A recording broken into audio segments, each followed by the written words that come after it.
We are back on the Rational Boomer podcast. Hopefully, your day is going well. It is Tuesday, and I got a surprise for you. I'm doing it alone today.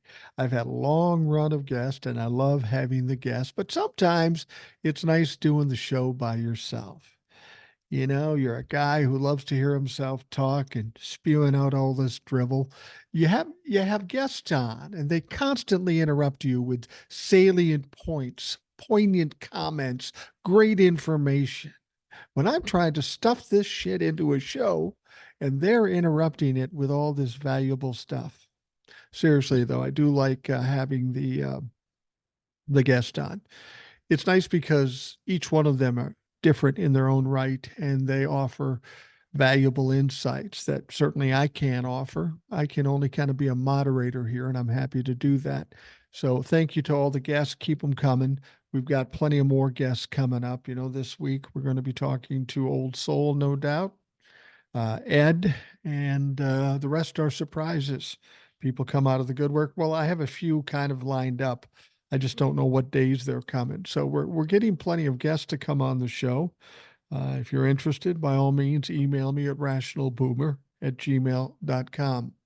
Kind of a big day today, but not really. Today is another primary day up in Michigan. We know what's going to happen. Donald Trump will win Michigan. Nikki Haley will lose. It's a question about how much she's going to lose by, though. I mean, this whole South Carolina primary was kind of an interesting situation. Nikki's home state, she loses by 20, but that was kind of a surprise. What was really most intriguing is that Donald Trump had 40% of the Republican Party not voting for him. And of that 40%, 24% of them said they would never vote for Donald Trump. Donald Trump's not a strong candidate at this point, as much as the polls will tell us that, oh, he's going to win. He's got problems with the suburbs and women and anybody with a reasonable mind. So his prospects aren't as strong as the polls, these fake polls would suggest, but they keep trying to shove it down our throats. And I'm getting fucking tired of it. So now we have the Michigan primary today. Again, Donald Trump will no doubt win. Joe Biden will take 95, 96% of the Democratic thing. And you see how that is. Donald Trump's splitting up the Republican Party and not getting the unity and full support, but Joe Biden is. That is a telling tale to the upcoming November election. If Republicans aren't unified and Donald Trump doesn't get everybody in the Republican Party voting for him, there is absolutely no way he can win the November election. And I've told you many times he's not going to win.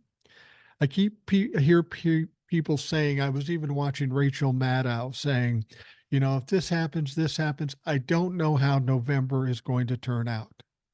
Of course you do, Rachel. You know how it's going to turn out. You're an intelligent woman. You can see the facts laid out in front of you. There is no path for Donald Trump to win, but she has to say that. She has to say that to keep up the intensity. Now, I'm not calling out Rachel Maddow. She's a storyteller, and most of her reports on Mondays are more like a podcast segment than they are news. And for me, that's not what I'm looking for. I'm looking for the facts so I can go do the further digging and figure out the story myself.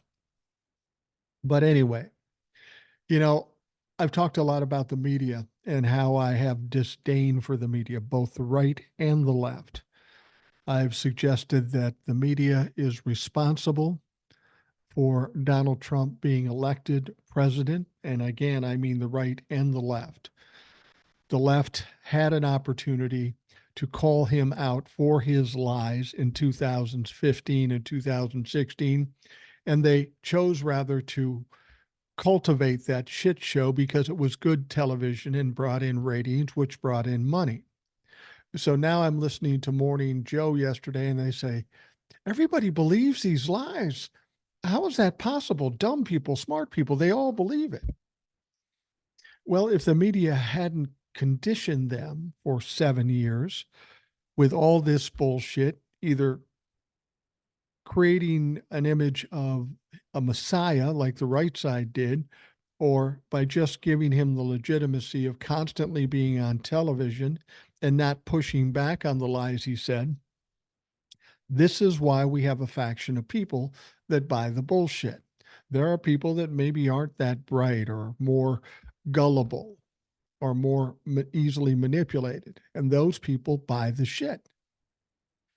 Now, yesterday, I have an example of how the media fucks up when they report shit.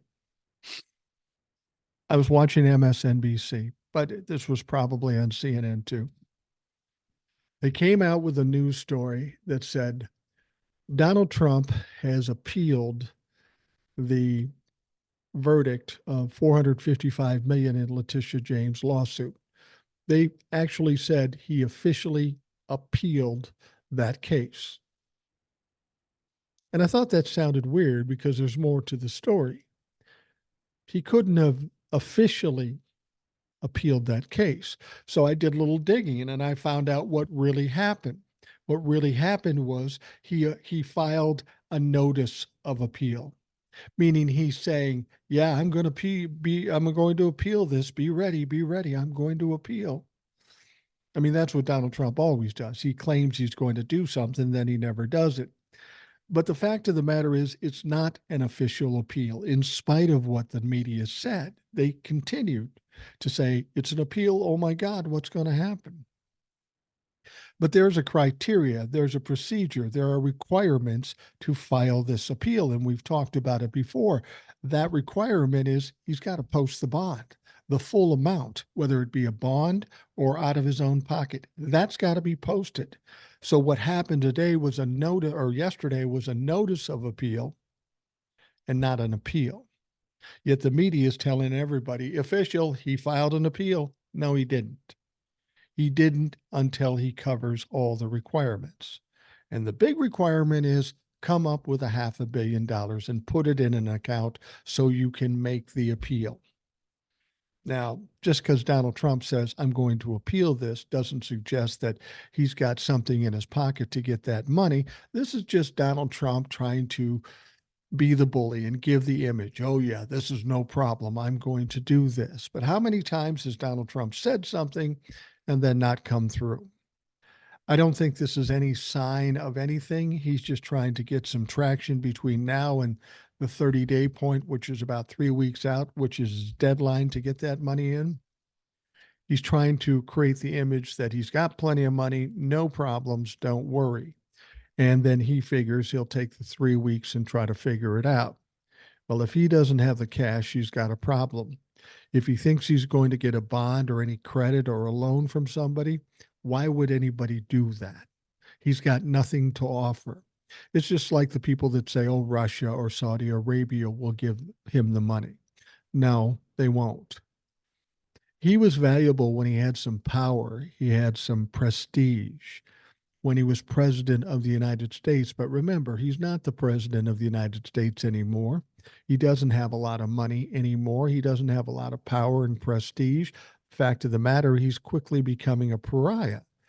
So where would Russia hope to gain, or Saudi Arabia hope to gain, by giving him the money? If they think they're going to get it back with interest, trust me, they both know better than that. And the final thing is they think, well, we'll get it from Jared Kushner. Remember that $2 billion isn't owned by Jared Kushner. It's owned by the Saudi government or the Saudi royal family. And they're looking to maybe get it back if Donald Trump isn't elected in November. So Jared can't exactly peel off $500 million and give it to his favorite father-in-law. Because if they did and they weren't able to pay it back, I'd hate to have the Crown Prince of Saudi Arabia pissed off at me, because we remember what he did when he was angry with that writer from New York, Khashoggi. You think he'd stop short with Jared Kushner if they stole his money? I don't think so. All right. Now, one of the things that's good about doing the show alone, it gives me an opportunity to go through some emails, and I got a shit ton of emails. So let's get to them. First one comes from Chris. He says, "Hi, Mike. Awesome shit as usual. No jail time for DSD. He will wilt like a blowhard. Trump will have a narcissistic collapse and drips like a melting wicked witch of the West. The GOP exposed as fascist to the base of the useful idiots like Jim Jordan that wears that stupid Oxford shirt, zipperhead. Looking forward to your personal takes like your grandkids. Old soul, excellent. Her takes on the needs of a compassionate woman and a person that would be excellent." Chris. Well, thank you, Chris. I appreciate that. You bring up my granddaughter later today. Graham and I are going up to watch our granddaughter for a couple of hours while Dad goes to some meeting. It's going to be fun. It's going to be exciting. We're no doubt going to play hide and seek, and we know all the spots. We have to fake like we can't find her, or she has to fake like she can't find us. So it's a lot of fun. We had her for 8 hours on Saturday. Motherfucker, that was tired. I was so tired after that. My wife was tired. I do it all over again. I love spending time with that kid. She's such a goofball. But anyway, we're heading there tonight. Going to get some time with the grandchild. I'm looking forward to it. All right. The next email goes as such. "Hi, Mike. Thanks for doing this. I know it's a lot of work. I thought of an analogy for what's happening in the present situation: rock climbing." He goes on to say, "We need to really focus on what is right in front of us, yet not forget about the 1,000-foot drop behind us, yet not be overwhelmed with fear. You're a good Sherpa. When we get through this, we're going to need help with the reconstruction too." Absolutely. There's going to be a lot of that. That comes from Steve. And Steve, thank you for understanding what I'm trying to say. Actually, I have another email that I've had some issues with before, and I'm going to read it. But anyway, um, whether I'm right or wrong, that's always the way I do things. Instead of worrying about all the problems that may be or could be, instead of curling up and worrying about what has been, I deal with the problems in front of me one at a time, and I keep knocking them off until I get them all done. Again, you may think that's right or wrong, but that's just the way I do it, and it works for me. So I continue to do it that way. So, Steve, thanks for recognizing that. All right, the next one says, "Hi, Boomer. It happens often that during the podcast you say exactly what I'm thinking. Happened again when you and Ed talked about Tim Scott and you mentioned how embarrassed you are for him, even as an old white guy. Now, I'm fascinated by people with extreme self control, like Navy SEALs and Shaolin monks. I also I'm also trying to see the good in everyone based on example soul sets. So Monday, I'm going to call Tim Scott's office and get my two birds stoned at once. Whoever answers first, I'll express my admiration for what they do. Then I'll explain that if I was a black person working for Tim Scott after watching him kiss Trump's ass on TV, I'd probably literally launch into outer space like a wily coyote attached to an Acme rocket. I get your point. Then I'll ask them, how do you do it? What's your secret that allows you to keep composure under those conditions? Tell me what tools you use. Hopefully, they'll share their thoughts with me and we'll both be buoyed by the exchange. Best garage door, Jeff. P.S. Matt from Ohio was a ball. Funny, smart dude. I agree. Matt, thank you for coming by the way. Um, I kid him a little bit because he's a kid. Uh, yeah, I know he's in his late 30s, but my kids are in their mid to late 30s. So he's a kid to me. And I don't mean that negatively or to diminish him. I think he understands that. Good guess, though. Thank you, Matt, for coming on. Next email says, Mike, I just heard about the retreat the Republicans had led by the speaker. Can you address this one in one of your programs?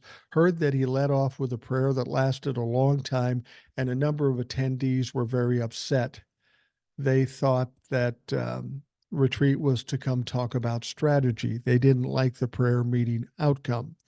Thanks, Mike. Pat. Well, to be honest with you, I didn't know about that until you just said that. I know they went away for 2 weeks or whatever the fuck they did. I thought they just took a vacation.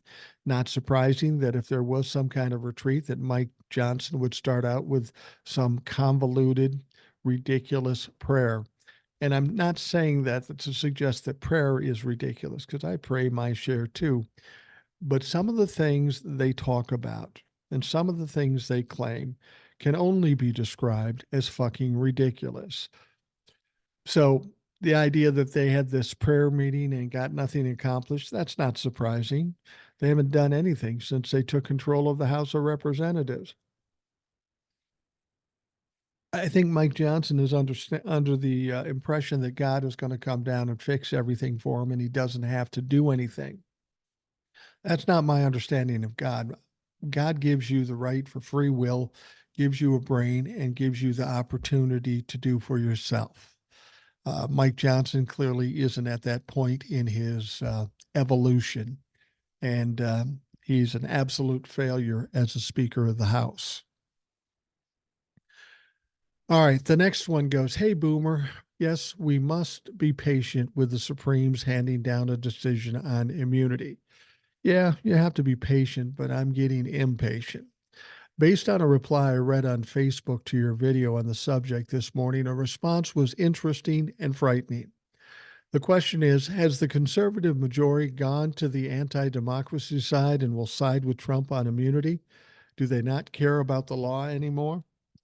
I don't honestly think that they will give him immunity. That's too much of a Pandora's box, because if they give him immunity, they give Joe Biden immunity. And then it's a shit show. Not even they can come up with a loophole or an off ramp to give him immunity. It's not going to happen. Email goes on, we've discussed this before, but nobody now trusts these son of a bitches. They've all been brought, and the Trump picks are all there under false pretenses. Combine this with what's going on with the now exposed Russian control of members of Congress and possibly federal law enforcement, it's quite frightening. It is. Let me tell you something about the Supreme Court, though. As much as they may be corrupt, criminal, they're not completely stupid. Well, maybe Kavanaugh, but they're not all stupid. And they see the end is near for Donald Trump. And jumping on board that train just means they'll go down with him. They've got lifetime appointments. There's going to come a point when they'll separate from him, and they've already found against him many times. So I'm not convinced that they're going to be complicit and just give him whatever he wants, especially if it's fucking crazy. He goes on to say, your thoughts on it, Boomer? It's a weird couple of weeks. What exactly and how deep really does all this go? Where are the rest? Z-Man. Thank you, Z-Man. And you make a good point. This is all troubling. The Supreme Court, we got what we want. We got what we got. There's probably not going to be much changes until after the election. So we have to deal with what we've got. But you make a good point about the members of Congress. I've talked about this before. You know, they're trying to impeach Joe Biden. Then their star witness is found to be a liar, is indicted. He's currently in jail. Then we find out he's getting his information from Russian intelligence. And there's where the real problem is. Now, the Republicans are trying to suggest, oh, that doesn't mean anything. Joe Biden's still guilty. Well, yeah, but you got information from Russian intelligence. And if you continue with this impeachment, that means you're still working off that Russian intelligence information. And this is very problematic for the likes of James Comer, Grassley, Jim Jordan. If there's any connection to them knowing what we know, they know it was suspect evidence, but they used it anyways because they were desperate to get to Joe Biden. If we know that it had a origin of the Russian intelligence, that's fucking conspiracy. And you say, where are the arrests? Well, that's not the way it goes. It goes with indictments. Now, Jerry Nadler has asked the DOJ to investigate this, at least one judge, I think. But they're going to have to look into all of this stuff too with Comer, Jordan, and Grassley, because they were in the thick of it. They were pitching this as the absolute purest evidence available. And it does seem like they were part of the scheme. And if they were part, again, that's conspiracy, potentially treason. Now, everybody throws that word treason around, but what is the essence of treason? Not everything that people says is treason, but in treason, one of the things you can't do is give comfort to the enemy. And that's the essence of what Jim Jordan, James Comer, and Grassley did with the Russian intelligence organization. So they could be in big trouble. The question is Merrick Garland going to do something about it? And that's a big question. And this is why we need to get rid of his ass just as soon as possible. It might be a little while yet, certainly after the election, but we need to get somebody else in there. He's far too afraid to make waves and to create bad narratives in the media. And he would be afraid to go after sitting members of Congress. He's proven that. Did he go after Jim Jordan for contempt of Congress? No, he didn't. So whether there will be indictments on this now, I don't know. But I'll bet you after the election, when Joe Biden wins and the Democrats take control of the House and Senate, they're going to go back over this, because this is a serious offense if that's what they did, and they will get theirs. It may take a little while, but we need to get the Republicans out of this. All right, the next email. It starts out with, "Don't be upset." Now, you know this is going to be a good one, right? I don't get upset. I may call you out on something. I may um, um, contradict what you're saying. I don't get upset. I don't fucking care. Anyways, it goes like this. "Don't be upset. I may be writing to you for the last time. Oh, heaven forbid. Once again, I feel that you have misrepresented what you said in your analysis of my words. And yes, it probably is because I'm not being clear. Let me first say, I read your email. I didn't misrepresent what your email said. And my analysis is just that, mine. You say something to somebody, and we have a perception of what that means. That's just the way it is. And if there's some confusion about the way people perceive what you say, maybe you need to rethink how you say it. So I presume that's what this person is looking to do here. Let me be as clear as I am able, please. I am not trying to get you to have discussions about Project 2025 unless it is included only as the latest piece of the many steps of the 50 plus years that the far right conservative billionaires have worked to change our country from the actual democratic republic we were when they started to change us into the corporate oligarchy that is now. Our country looks nothing like it did in the early 70s, when the future SCOTUS Justice Lewis F. Powell Jr. wrote his memo to the U.S. Chamber of Commerce to get the ultra-rich members of the day to organize to put this country under the exclusive control of the ultra-rich people. As I said in my last email, over the last 50 years or more, they have changed our country a tiny bit at a time. Their war on the working and poverty classes to protect their self-interest of low taxes and low wages. I agree with you. There is no way that they will be able to put the Project 2025 into practice this year or even this decade. I believe they may try to put teeny bits of it in our system incrementally over many years, like they have over the past part of our history, so we do not even notice it. They may try to repackage and rename parts or even all of it in the next 50 years. Our children and grandchildren could suffer, as many of our fellow citizens have, and possibly much worse. They can afford to be patient. They are experiencing now is what they are experiencing now is called an end stage capitalism. I have always been in favor of operating a capitalist system. We don't have that now, but we could go back to such a system if we could re regulate our economy with consumer protection laws that put competition back in our system. The only way this can happen is that people of this country are educated as to what has happened to our economy, society, and culture up until now. Please do not get upset with me. There you go again. I think this is a process of education fits in perfectly with what you do now. I'm not trying to change your show. I'm just suggesting that periodically during times of slow news events, a discussion of these kinds of issues could be sprinkled into the show. Certainly, Ed is well versed in this history, and he seems to enjoy these kinds of topics. Please consider this. If I have not been clear, please ask me a few questions, and I will do my best to make it clear.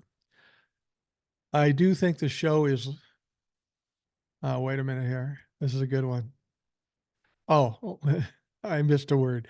I do not think that your show is lacking in quality. In fact, I think that it's better than most of the shows I've watched or listened to, both in the media, on the air, in print, or in blogs. I do get the sense that you think that is what I'm saying. I'm really not sure how to end this. I do not want you to misunderstand what I'm trying to do. You said that you want listener input. This is the only way I can offer it. If you do not want this kind of input, I will stop. Respectfully submitted, Boris.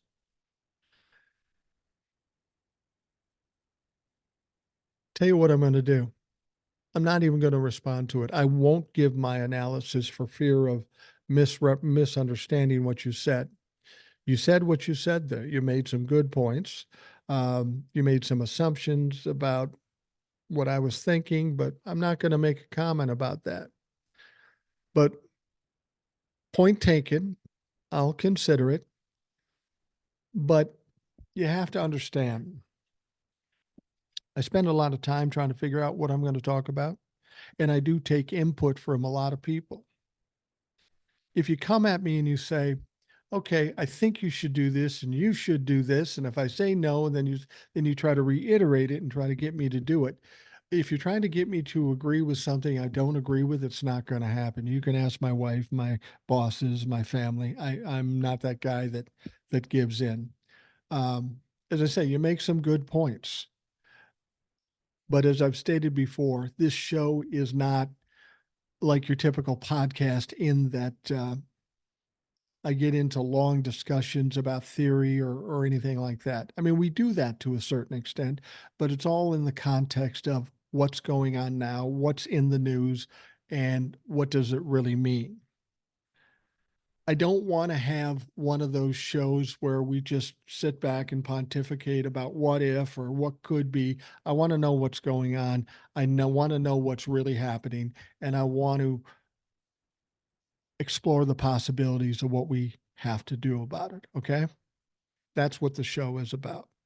There are podcasts that they'll sit back and they'll talk about theory about 2025 or capitalism or all that stuff. I don't do that. That's not my specialty. I'm not that in-depth knowledgeably about that stuff. I see what I see, I talk about what I see, I analyze what I see, and I put it out there. That's all I do. I could be wrong, I could be right. Maybe I resonate with some people, maybe I don't resonate with some people. But what you're suggesting is not the show I'm doing. That's not to say I couldn't do a show that way. Maybe I do at some point. But right now, this is basically a news show and a bit of opinion and analysis. That's what it is. We've talked about 2025 before. We've talked about capitalism, but I'm not going to spend a whole show doing that. There's a lot of shit happening now that we have to deal with, and that's what I'm going to do. So your point is well taken. I read your email in total. Um, if that's not what you want me to say, I would say let it go because I'm not going to change my standpoint on this. I've done what I think is best. I'm kind of a shoot from the hip kind of guy. I do what I do at the moment I do it. And that's how I do it. That's the only way I know how to do it. I don't write a script. I don't practice it. I don't rehearse. I just talk about what I know at that moment as it comes out. That's the easiest for me. All right. Thank you, Boris. And I'm not upset. I don't get upset. I may push back, but I don't get upset because there's nothing that's serious enough for me to be upset about. Next one comes from overseas. Hi, Mike. Trust you are well. I enjoy listening to your podcast all the way from Sweden. Keep up the good work talking and discussing the issues that you face and also we face because the Russian wing that stops the governmental machinery in your country. All the best from Sweden, Krister. Well, Krister, thank you very much. I think this is the first time we heard from you, and it's opportune that you would write me because as an old white guy in Minnesota, I have a Scandinavian heritage of Sweden and Norway. In fact, I may even have some relatives currently in Sweden. I don't know where they would be, and they probably wouldn't own me at that point. But that's one place I'm looking forward to getting to as my wife and I get to be more traveling. Sweden is an origin place for me. A lot of my great grandparents were directly from Sweden, so I'd love to see it. I hear it's a beautiful place. So thanks, Krister, for your comments. Next one comes from Gussie. It says, "Hi, Boomer. I've been trying to find Ed's YouTube channel. Can you spell it out? I keep getting Steely Dan." Gussie. Yeah, it's because Donnie chose a name, reeling in the years. He doesn't spell it like Steely Dan's reeling in the years. He spells it REALIN apostrophe years, YEARS. But the better way to find um, Ed, and I encourage you to do it, is by going to at Holler Troll, HOLLERTROLL. You put that in there, he'll pop up. Thank you, Gussie. Um, this one comes from Gary. Hey, Mike, I'm disgusted by the racist comments that Trump made at the Black Conservative Federation Gala. Are we so numb to that batshit crazy things that he says that he's not going to be held accountable for it? Yeah, I think so. I think so. Where is the outrage? From what I see, it barely became a soundbite in the media. We can't normalize this behavior, and disparaging a whole demographic has to have its cost. I can't wait to hear Old Soul's take on it. Your friend Gary.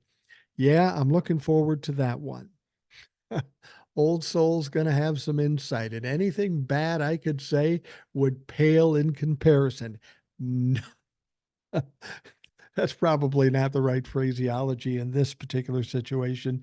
But yeah, I'm sure Old Soul's going to have something to say about it. And it's going to be much smarter and much more poignant than I could ever do.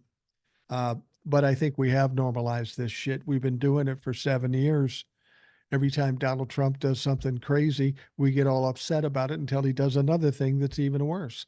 So, whatever he said that was racist at this gala, you can bet there's going to be something worse in the offing. All right. Let's just see here. Of course, you've already talked about this CNN investigation. Please disregard. I'm not going to disregard it because I haven't talked about this. This just came out. This is from CNN, and this emailer says Kenneth Cheesebro, the right wing attorney who helped devise the Trump campaign's fake elector plot in 2020, concealed a secret Twitter account from Michigan prosecutors, hiding dozens of damning posts that undercut his statements to investigators about his role in the election subversion scheme. A CNN K file investigation was found. That's right. He was asked pointedly, "Do you have a Twitter account under a different name?" He said, "No, I don't." But surprise for fucking surprise, he does. Cheesebro denied using Twitter, now known as X, of course, and whether he had any alternate IDs when directly asked by Michigan investigators last year during his cooperation session, according to recordings of his interview obtained by CNN. But CNN linked Cheesebro to the secret account based on numerous matching details, including biographical information regarding his work, family, travels, and investments. The anonymous count Badger Pundit. Yeah, if you were going to try to hide, that's probably not a good one. Also showed a keen interest in the electoral college process and lined up with Cheesebro's private activities at the time. What a stupid motherfucker. Hope they lock him up for a long time. Another great show with Matt, aka Boomer. My daughter is a younger millennial turning 30 tomorrow, so I get his perspective on things. All the best, Peg HM. Yeah, this is an interesting story, and I wonder if it's going to have any impact on his, um, if it's going to have any impact to his plea deals. I don't know. We'll see. Next one, Boomer, thanks for your short takes and updates as they are helpful on the run. I try to start my day with your podcast with more in depth conversation. Finally, some sanity in all the madness. I hope I found the correct email address for you, as I'm unfortunately technologically challenged with a long way to go. You're no doubt listening to the podcast, so you got the right email. Email goes on to say, I have some concerns about Smirnov. This is the witness that lied and is connected to Russia. He seems to be singing like a canary, dangerous. His forthcoming, is reckless if it true. Russian Putin won't tolerate his cooperation well. Or is it orchestrated to throw us off? Well, that's a good point. If he's legit, letting him out, even with GPS monitoring, could put his life in danger from the Russians in an effort to silence any evidence he might actually divulge. Maybe it's a deliberate action for Congress to shut him up before he incriminates them as well. They could be watching to see who he interacts with, but he is risking Smirnov's life. Dead men can't talk. Now, of course, this email came before he was put back into prison or jail. And but you make a good point. Putting him out on the street probably wasn't the safest thing for him. TP says the Congress got caught playing with the Russians, not being played by the Russians. He needs protection from both sides until he's tried. He's as vulnerable as Navalny at this point in prison and out of prison. Smirnov may feel safer in America locked down, which could be another reason for him to cooperate. So many scenarios. You seem to be able to rationalize things better than most, and on the limited amount of info available, I see a cliffhanger in the making. For the reason of not putting ideas into the minds of crazies out there, I was really shooting for privacy in an email, hoping for some peace of mind. Well, Mary, there's very little privacy when it comes to the Rational Boomer podcast. You made some good points, and I thought it was important to put it on the podcast. As far as putting ideas in the minds of crazies, I think that that barn has been left open. The crazies are out there and they're thinking about it. And if we have a Russian spy essentially infiltrating our Congress, I don't know that it's just Russia that we have to worry about. We've got the Trumplafuck crazies or the financial people that could see this as a problem for their puppets in Congress. Yeah, this guy's in danger one way or another, and they should put him in um, solitary confinement or something and keep him away from as many people as possible and tighten the screws so, in fact, he does come out and and actually tells us what is going on. I tell you what, we're going to take a quick break and we will be right back.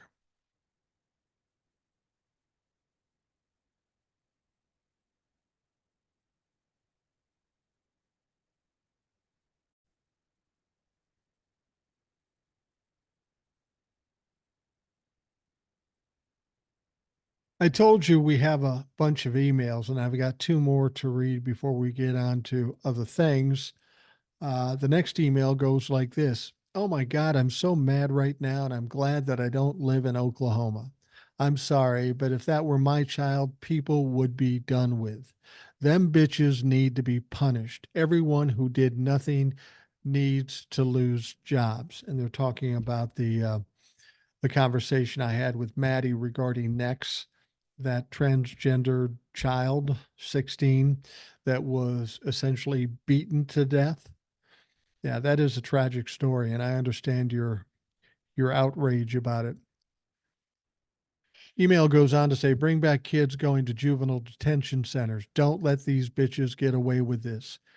Shame on them damn officers trying to get the poor child to not tell the truth. I pray the mother gets her child justice. Just like Maddie just said, I can't imagine what the mother is going through. I have two daughters and a son. My youngest daughter has had some shit done to her, and if I could find the scumbags, I would beat them. I warned one scumbag to leave her alone, or else he started to stalk her. That one forgets I know where he lives and where he works. Sorry for the rants. I just hate people who bully others. It's 4:59 p.m. I hope you're having a good day. Jamie from New Hampshire. Always hear from Jamie. Thank you, Jamie. And I understand how you're irritated. Fortunately, my sons were all pretty big guys. Right now they're over 6 feet, 6'2", 6'3", over 200 pounds. It was hard to bully them, but occasionally it would happen. And I remember one instance. I was pretty young at the time. I was maybe 30 years old. Um, and I'm not proud of this. My wife was not happy about it, but it was the only way I thought I could handle the situation. I had my oldest son was being bullied by somebody older. It was in a daycare setting. And and my oldest son was kind of a passive kid. He was a big kid, but he was very passive and very sweet kid. So he just kind of went along to get along, and the kid was picking on him. And I went to the teacher. I said, you got to get this stopped. She goes, well, I'll try, but this stuff happens. You got to deal with this stuff. I said, no, I don't have to deal with it. And then when nothing was done, I went to the parent because I knew the parent. I said, listen, Matt, can't you, how about you just do your job and stop your kid from doing it? And they kind of blew it off. It's just not a big deal. Don't worry about it. Well, of course it's not a big deal because it's not your fucking kid.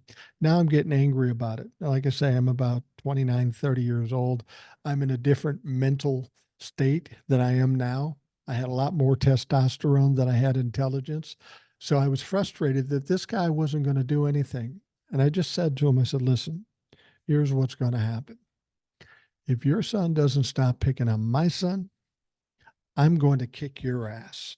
I'm going to come to your house, drag you outside the door, and beat the living shit out of you. Now, I probably wouldn't have done it. At least I don't think I would have. But I knew that this would catch their attention, and it did, and it stopped. It's just sad that you have to take it to that extent, and I have to embarrass my wife that way. But the fucking thing is, if it's your kid, you do what you got to fucking do. You do what you got to do. I hate bullies too. There are a lot of bullies in this world, and one of the reasons I hate bullies is because I've told you before, I had a father who was a narcissist and an asshole, and he was essentially a bully to everybody in our family, my mom included. And as I was going through that as a young child and couldn't do anything about it, once till I got to a certain age and size, said I ain't doing this anymore for my dad or anybody else. And I took a totally different attitude. I was athletic at the time. I worked out.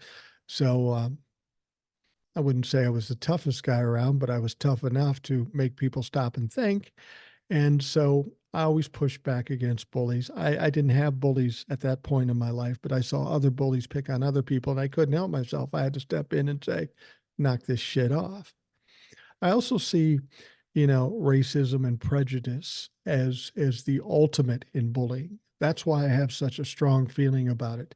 It's just bullying. It's somebody with at least perceived power going after people that are perceived not to have power. It's cowardice. It's ridiculous. It's fucking unacceptable. And for whatever reason, even though it may be ill advised, I have to say something at the very least. All right, the last email. Hey, Boomer, just a few random thoughts on Alabama's situation with the embryos, Trump's shoe sales, and Trump's empire demise. First, in the Alabama quandary, the people of Alabama should name all their embryos. Then, when it comes time for next year taxes, they need to list everyone on their tax forms as dependents. I agree. I mentioned that first off. If you're going to make them full fledged children, they are fucking tax write offs. Second, I've heard that one of the Parkland survivors, David Hogg, has purchased buytrumpsneakers.com or something similar. When people go to the site, it redirects them to Congress or the House with an AI generated voice from one of the Parkland victims asking Congress to get a hold of this gun problem. Third, and probably not the final thought in my head, is Trump's empire demise. Everyone's talking about liquidating Trump's assets once he can't come up with the percentage. It's more than the percentage. He only has to come up with a percentage if he gets somebody dumb enough to loan him the money, and that ain't going to happen. He needs to appeal the many decisions in order to appeal the many decisions against him. My thought is they need to go after Trump aviation. Without means of transportation, could you imagine the dumb fuck riding in a bus or sitting in a coach next to a crying baby going back and forth from his trials and events? Sorry for all the randomness. Thanks, Dennis. You know, it's funny. Whenever they talk about liquidation, the one comment I hear more than anything is get that fucking plane, get his plane. It's it's almost as if people see that as Donald Trump's calling card or the representation of his masculinity, and maybe it is. I hadn't thought about the travel problems. I mean, when you're campaigning to be president of the United States, you kind of need a plane. So I hope they do too. Again, I just want to clarify when you talk about coming up with a percentage for the bond, that is contingent on if someone else is willing to put up the money. He couldn't get somebody to do it for the 5 million he already put up. He had to go in his pocket for that. He's got 83 million that he's got to put up in the next couple of weeks. He's trying to get a pause on it. And the only reason he's got to be trying to get a pause on it is because he can't get somebody to front the 83 million. And that's going to be a hard one. That's going to be the first test, and that's coming up in a couple of weeks. He says he has 400 million, but there's two problems there. I don't think he has 400 million. And if nothing else, he just despises the idea that he's going to have to put his own money up. He's going to try to fight it one way or another, and it's not going to go well for him. Guaranteed. But if he's having this much trouble with the $5 million deal and the $83 million deal, do you really think there's somebody that's going to say, well, Donnie, you're good for it. I trust you. You're going to pay me 20% on this. And understand that's how it works. It's like putting up bail. Say you have $1,000 bail and you're in jail. You put up $200, they put up the $1,000. And when you report for court and they get the $1,000 back, they also keep your 200. That's how it works. But the fact is, a bondsman has to put up the entire amount of money and he makes his money off your percentage. $500 million is a lot of money. There probably aren't many bonds people out there that have an extra 500,000 they're going to risk on Donnie. Because say Donnie does pay the 20% of that or something other than that, and they put up the $500 million in bond. So the appeal is denied. Then what happens? Well, the state takes the fucking money. Now there's Donnie with no money, and the guy who loaned it to Donnie, no way to get it back. It's just not a good risk. Nobody's going to give him the money. People think Russia or Saudi Arabia or Elon Musk. The only reason they would give him money is if there's something they could gain from it, knowing they wouldn't get the money back. But there's nothing he can offer. He's not the president. He doesn't have any more power. He's becoming a pariah. He's not going to win the election. As much as they may say otherwise, they're all smart people. They know what the fuck is up. They can read the tea leaves. All right. Some interesting things happened yesterday. Prosecutors in Donald Trump's New York hush money criminal case, talking about Alvin Bragg, asked a judge Monday to impose a gag order on the former president ahead of next month's trial, citing his long history of making public and inflammatory remarks about people involved in his legal case. You think about that. You know, we heard about this court case, this criminal trial, starting out in the Manhattan district on March 25th. Everything seems to be off in the future, but today is February 27th. There's only 29 days in February this year. It's less than a month before Donnie Trump goes to trial for criminal charges, 34 of them. And you know what happens the day before he goes on trial? That is the drop dead date where he has to come up with $500 million. Oh, that's going to be a good week. That's going to be a fun week. And Donnie can see it. And now it's making him crazy.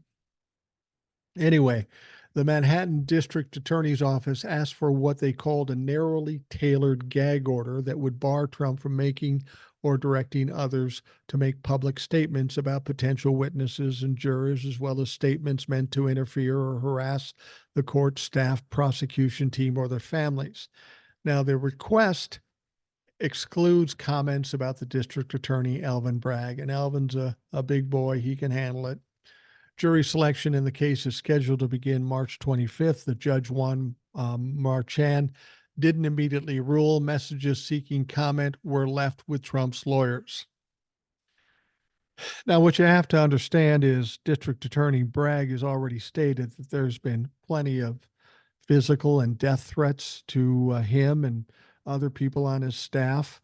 What they're trying to avoid is that happening to jurors and witnesses. We know Donald Trump isn't above witness tampering. Now, the real question here is if they do give him a narrow gag order, and when, not if, when Donald Trump goes against that order, what are they going to do? We know to date when he's violated a gag order, they haven't done jack shit to him. They might sit him down for um, um, a little speech, but they haven't done anything. The only thing I will say about this is a criminal trial. Judges in these cases are a much different thing, and I don't think Judge Marchand has shown that he's willing to play much in this circumstance. So it should be interesting should he get that gag order. And I can't imagine why he wouldn't because of his past history, his recent past history of causing the problems he did. There probably will be a gag order. It's just a matter of how long before he violates it. Now, Trump's lawyers said self-regulation is not a viable, or no, the prosecution said self-regulation is not a viable alternative, as defendant's recent history makes plain. Trump, they said, has a long-standing and perhaps singularly history of using social media, campaign speeches, and other political statements to attack individuals that he considers to be adversaries. Like I said, he's got a track record of doing this shit. So who's to suggest he would stop now? Now, Trump is already the subject of a gag order in his federal case in Washington, charging him with scheming to overturn the results of the 2020 election. That order was initially imposed in October by the judge overseeing the case and largely upheld by a federal appeals court 2 months later, though the court did narrow the initial speech restrictions by giving Trump license to criticize the special counsel who brought the case, that, of course, Jack Smith. Trump is also under a limited gag order in his New York civil fraud trial, was fined $15,000. So, yeah, we'll see what happens. We'll see if he gets the gag order, and we'll see what they do when he violates the gag order. At this point, I don't have hopes for anything. I know Donald Trump is going to do whatever he wants. But at some point, he has to be accountable. At some point, the courts have to protect the witnesses and the jurors. You would think that would be first and foremost on their mind, but as of late, up to recent times, that hasn't been the case. Now, as I said earlier in the show, Donald Trump. Now, again, this is coming from AP, which is a good source for news. But this is how it starts. Donald Trump has appealed his $454 million New York civil fraud judgment, challenging a judge's finding that Trump lied about his wealth as he grew the real estate empire that launched him to stardom and the presidency. Now, that comment is not actually true, in spite of the fact that it came from AP. He hasn't filed an appeal yet. The former president lawyers filed a notice of appeal Monday, asking the state's mid-level appeals court to overturn Judge Arthur Engoron's February 16th verdict. Now, but there is no appeal till he puts up the money. It's not an appeal until he fulfills all the requirements. One of those requirements is give me $500 million fucking dollars. Now, Trump's lawyers wrote in court papers that they're asking the appeals court to decide whether Engoron committed errors of law and or fact, whether he abused his discretion and or his jurisdiction. Now, Engoron found that Trump, his company, and top executives, including sons Eric and Donald Jr., schemed for years to deceive banks and insurers by inflating his wealth and financial statements to make loans and make deals and that sort of stuff. Well, he was already found liable of that. So it's a fact. He is guilty of all those things because a court of law found that he was. Among other penalties, the judge put strict limitations on the ability of Trump's company, the Trump Organization, to do business. Now, the appeal ensures that the legal fight over Trump's business practices will persist into the thick of the presidential primary season and likely beyond as he tries to clinch the Republican nomination. No, it doesn't. Again, you're making the presumption that he will put up the money. I think that's really in question. Does he have $500 million? Can he get a loan for $500 million? I'm willing to guess no on both parts. And if he doesn't put up the $500 million, this fucking appeal doesn't go into the election period. It ends 30 days after this verdict was signed. See, they write this stuff and they don't tell you the whole story. And it's not that I'm wrong here, it's a fact. So why don't they tell us that? Or why isn't that part of the story? I don't get it. Now, something else to consider. Donald Trump can choose to appeal it if he puts up the $500 million one way or another. That's true. However, it's just going to get worse for him. Because you see, there is interest being charged every day on that $454 million amount. And that amount is $112,000 a day. A day, interest. Even if he does appeal it, the interest continues. Even if he puts up the money and appeals it, he can't stop the interest. So he better hope he wins that appeal, and he won't, because we're looking at $1 million every 8-9 days while he's appealing. So go ahead, delay this motherfucker all you want, Donald, because what's going to happen is you're going to put up the $500 million. You're going to lose the appeal. They're going to take that, and then you're going to owe probably another $20 million. So go ahead, fucking do it. It's not going to work. It's just not going to work. Now, Trump's appeal was expected. Trump had vowed to appeal, and his lawyers have been laying the groundwork for months. But here's the deal. All he did here is try to bullshit his way through. Again, I could say I'm going to appeal the case, but the idea of me coming up with $500 million is unrealistic. So I can say that.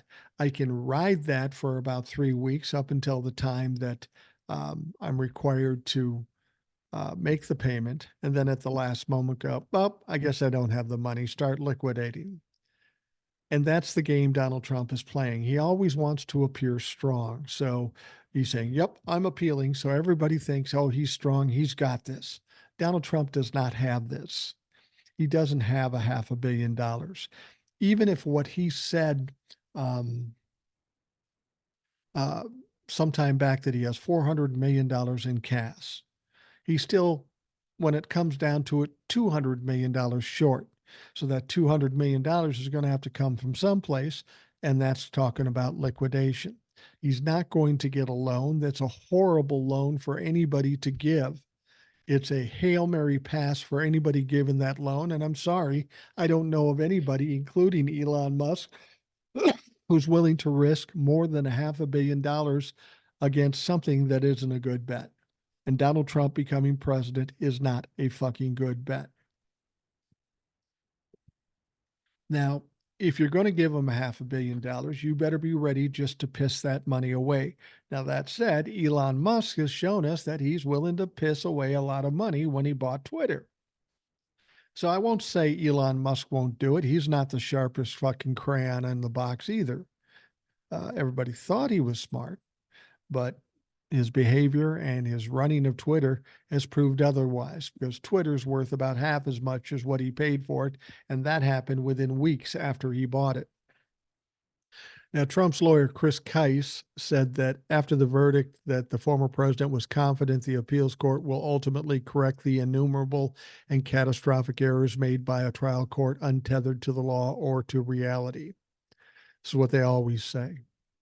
Let me ask you this. How many appeals has Donald Trump done in the last couple of years? A ton. How many has he won? Zero. Because he has no basis in fact. There is no basis in law for the things he's claiming. It's absolutely ridiculous. What he was found liable for, it was proven absolutely. There's evidence. There's documents with his fucking signature on it. Of course he's guilty, and of course he's not going to get through this. He's just not going to. It's all a big game for Donald. He's just trying to delay the inevitable, but the inevitable is something that always falls through for him. He always gets nailed. They keep trying to delay, but you can't delay it forever. All right, in Fulton County District Attorney Fani Willis and Special Prosecutor Nathan Wade were slammed with harassing phone calls over the weekend after one former President Donald Trump's attorneys put their contact information in a public court filing, according to a new report. Willis and Wade, according to CNN's Zachary Cohen, were ultimately forced to change their numbers. No, Donnie would never expose people or try to intimidate people like Nathan Wade and Fani Willis. He'd do the same to witnesses. He'd do the same to jurors. This guy is an unsavory, unscrupulous, scandalous piece of shit, and everybody that works for him are in the same boat. There's no question about it. They received an onslaught of harassing phone calls over the weekend after their personal contact information was cited in legal paperwork from Trump's defense lawyer in the Georgia case. He added that they both changed their phone numbers because of an explosion of calls in recent days. One source told CNN that the wave of calls came after an unredacted version of the motion, including exhibits, was shared with counsels on both sides. So where did it come from? Came from Donald Trump's motherfucking lawyers. And did he do it on purpose? You bet your fucking ass he did it on purpose. The attorney, Stephen Sato, says he made a mistake in sharing unredacted phone records with a reporter. How do you make that mistake, motherfucker? You've never dealt with a reporter before? What the fuck do you think is going to happen? He says, and when I realized the error, I immediately contacted him and told him explicitly not to disclose them to anyone else and not publish the cell phone's numbers or other protected information. Yeah, right, motherfucker. You did exactly what you wanted to do. And now you're trying to act like, oh, whoopsie, I didn't mean to do that. Well, you know what they should do? They should say, okay, as long as Fonnie Willis's number is out there and Nathan Wade's number is out there, all the defense team's numbers should be out there. All the defendants should be out there, including Donald Trump. Let's make it fucking fair.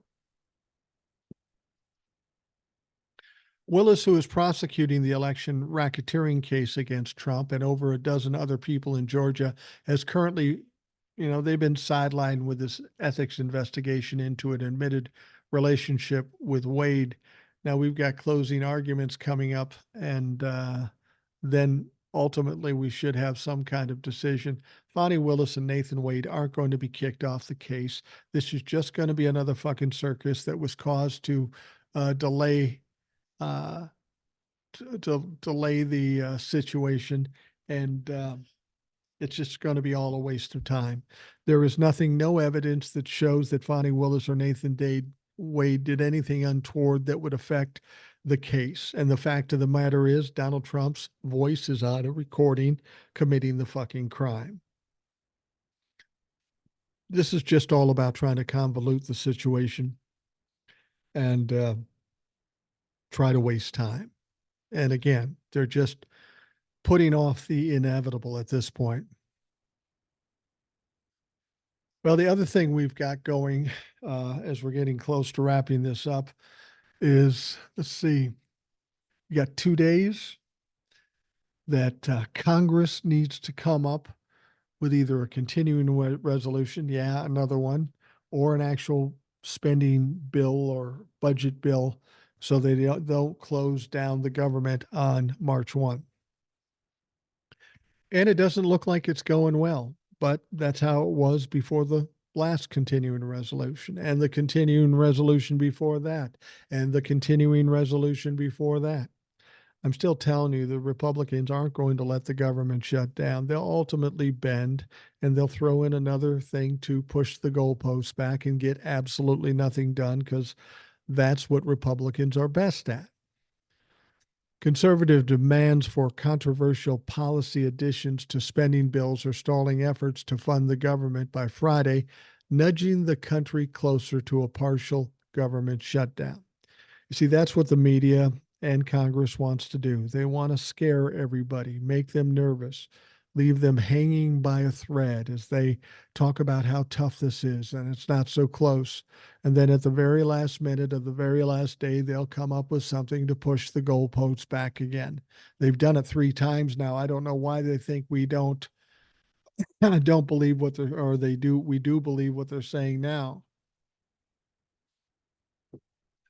So, congressional leaders failed to unveil the long awaited compromise appropriations bills over the weekend, blowing through a Sunday target date floated last week, and as a result, leaving members wondering about a path forward just days ahead of the deadline. Does this all sound familiar to you? That's what happened last time, and the time before, and the time before. Senate Majority Leader Chuck Schumer said House Republicans were responsible for the holdup. No shit. Writing in a letter to colleagues Sunday that conservatives in the lower chamber need more time to sort themselves out.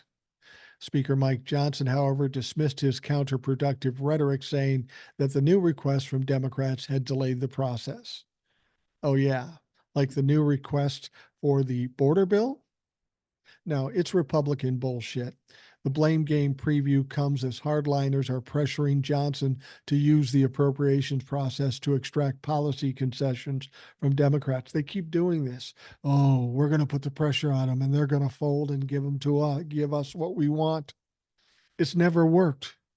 In the last 3 continuing resolutions, you said the same thing, and it hasn't worked. Isn't the definition of insanity doing the same thing over and over again and expecting different results? Fucking Republicans are absolutely fucking insane. So it's going to be interesting to see what they ultimately do here, but it's not going to go well.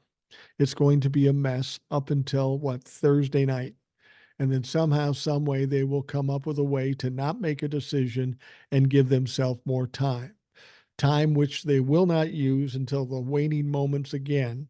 I'm convinced they may not even come up with an actual plan or a bill until after the election. I mean, let's face it.